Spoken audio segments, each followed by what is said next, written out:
U2 سے US-25 داستان عظیمت اور ہزیمت۔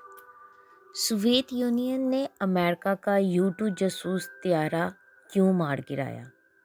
پاکستان کی عسکری تاریخ کے عظیم الشان فضائی معرکے کی تفصیل، کیونکہ تاریخ ہمیشہ بدلتی بھی رہتی ہے اور حقیقت یہ بھی ہے کہ تاریخ رقم بھی ہوتی ہے۔ ماضی میں 60 کی دہائی میں ذرا نظر ڈالیں تو یہ واقعہ 1 مئی 1960 کا ہے۔ سوویت یونین کے وزیر اعظم خروشچیف نے اعلان کیا کہ سوویت یونین نے امریکہ کا ایک U2 جاسوس طیارہ مار گرایا ہے اور اس طیارے کے پائلٹ فرانسس گیری پاورز کو گرفتار کر لیا گیا ہے۔ سوویت حکومت کے مطابق یہ امریکی طیارہ سوویت یونین کی فضائی حدود میں تقریباً 60,000 فٹ کی بلندی پر پرواز کر رہا تھا۔ دلچسپ امر یہ ہے کہ یہ امریکی طیارہ U2 پاکستان کے شہر پشاور کے نزدیک بڈبیر کے امریکی ہوائی اڈے سے اڑا تھا۔ اس طیارے میں جدید ترین اور حساس نوعیت کے کیمرے لگے ہوئے تھے، جن کی مدد سے یہ طیارہ سوویت یونین کی انتہائی اہم حساس تنصیبات کی تصویریں کھینچ رہا تھا۔ اس تمام واقعے کی امریکہ اور پاکستان دونوں ہی نے سوویت یونین کے ان الزامات کی تردید کی، مگر ہوا یہ کہ اگست 1960 میں ہی طیارے کے پائلٹ فرانسس گیری پاورز پر سوویت یونین کی ایک فوجی عدالت میں مقدمہ چلایا گیا، تو پھر سب کچھ کھل کر سامنے آ گیا۔ اس طرح اصل حقیقت پوری دنیا نے دیکھ لی۔ یہ واقعہ عالمی سطح پر انتہائی اہم تھا۔ پاکستان کی تاریخ میں بھی اسے اہمیت حاصل ہوئی۔ اس طرح پوری دنیا کو معلوم ہو گیا کہ پاکستان نے اپنی سرزمین پر امریکی فوجی اڈے قائم کرنے کی اجازت دے رکھی ہے۔ سوویت یونین نے اس واقعے کے بعد پاکستان کو کبھی معاف نہیں کیا اور پھر مختلف موقعوں پر پاکستان کو سوویت یونین کے ہاتھوں نقصان بھی اٹھانا پڑا۔ افغانستان میں سوویت یونین کی افواج کی جارحیت، جو کہ پاکستان کو بے پناہ مسائل سے دوچار کر گئی، مگر اصل حقیقت یہ ہے کہ افغانستان کی سرزمین پر پاکستان ہی کی حکمت عملی سے سوویت یونین کو پسپا ہونا پڑا، اور پھر آج سوویت یونین اپنا وجود کھو چکی ہے اور اب عالمی نقشے پر سوویت یونین کے بجائے روس کے نام سے ریاست جانی جاتی ہے۔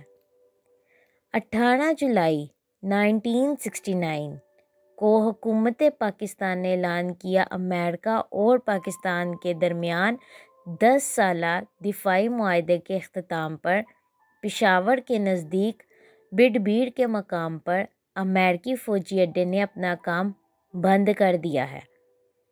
یہ امریکی فوجی اڈہ 1959 میں حکومت پاکستان کے ساتھ اتفاق سے قائم تھا۔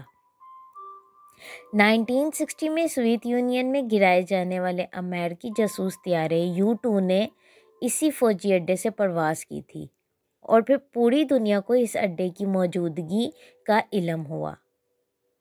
19 اگست 1960 کو ماسکو میں قائم سوویت یونین کی فوجی عدالت نے امریکہ کے جاسوس طیارے U2 کے پائلٹ فرانسس گیری پاورز کو 10 سال قید کی سزا سنائی۔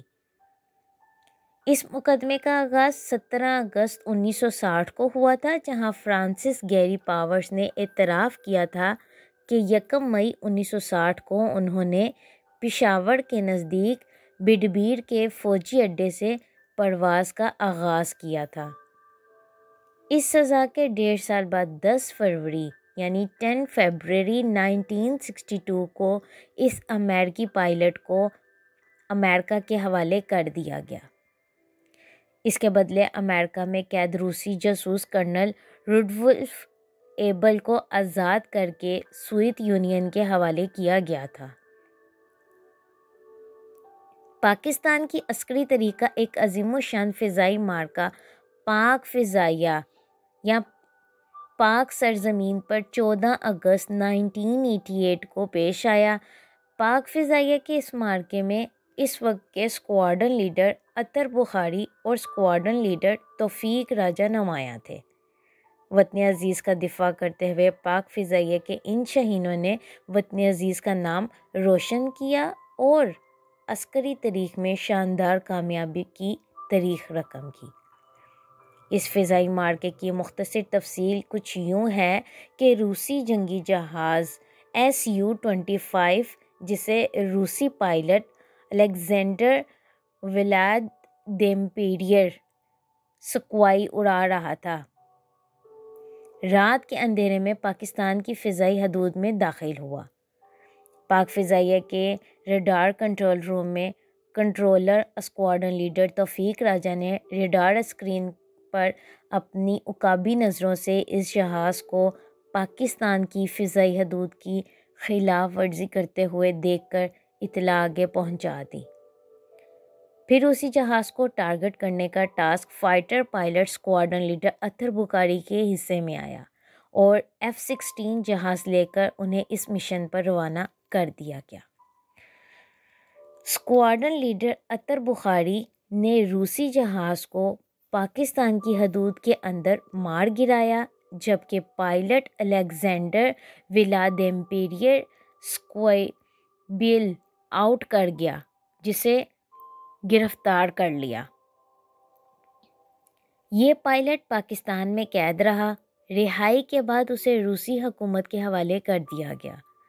بعد میں یہ روسی پائلٹ، جو کہ روس کی فوج میں ایوییشن میں میجر جنرل تھا، روس کا نائب صدر بنا۔ اس عہدے پر وہ 10 جولائی 1991 یعنی 10 جولائی 1991 سے لے کر 4 اکتوبر 1993 تک رہا۔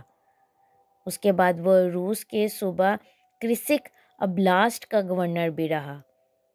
روس میں آئینی بحران کے دوران یہ پائلٹ مختصر عرصے کے لیے روس کا قائم مقام صدر بھی رہا۔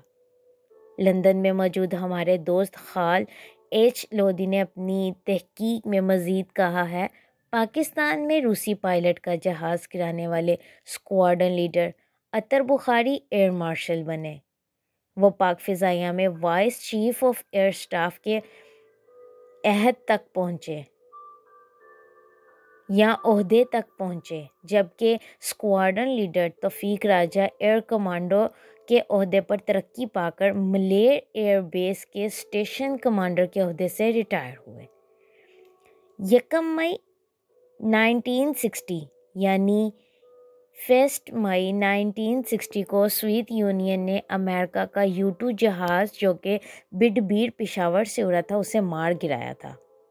پاکستان نے 4 اگست 1988 یعنی 1988 کو پاکستان کی سرزمین پر F-16 کے ذریعے روس کا Su-25 جہاز مار گرایا تھا، اور پھر 7 فروری 2019 کو گروپ کیپٹن الیاس نے بھارتی فائٹر کے پاکستان کی طرف رخ کو مانیٹر کیا۔ ونگ کمانڈر نعمان اور اسکواڈرن لیڈر حسن صدیقی ٹاسک ملنے پر ان پر جھپٹے۔ نعمان کے نشانے پر ابھی نندن کا جہاز آیا، ابھی نندن کو گرفتار کر لیا گیا، جبکہ دوسرا جہاز پائلٹ سمیت جلتا ہوا مقبوضہ کشمیر میں جا گرا۔ یہ سب کچھ تاریخ کا حصہ ہے۔ یہ بھی ہماری داستانوں میں سے ایک داستان عظیمت ہے جو دشمن کے لیے بدترین ہزیمت بن گئی۔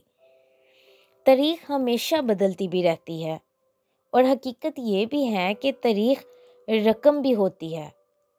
پاکستان ایٹمی ریاست ہے، اس کا دفاع مضبوط ہے۔ ہمارا دفاع 1971 میں بھی مضبوط تھا، مگر ناتواں ہاتھوں، مفلوج العقل اور مخبوط الحواس افراد کے اختیار میں تھا، جس سے پاش پاش ہو گیا۔ ایسے ہاتھوں اور دماغوں سے پاکستان کو دور رکھا گیا تو پاکستان کا دفاع یقیناً ناقابل تسخیر رہے گا۔ شکریہ۔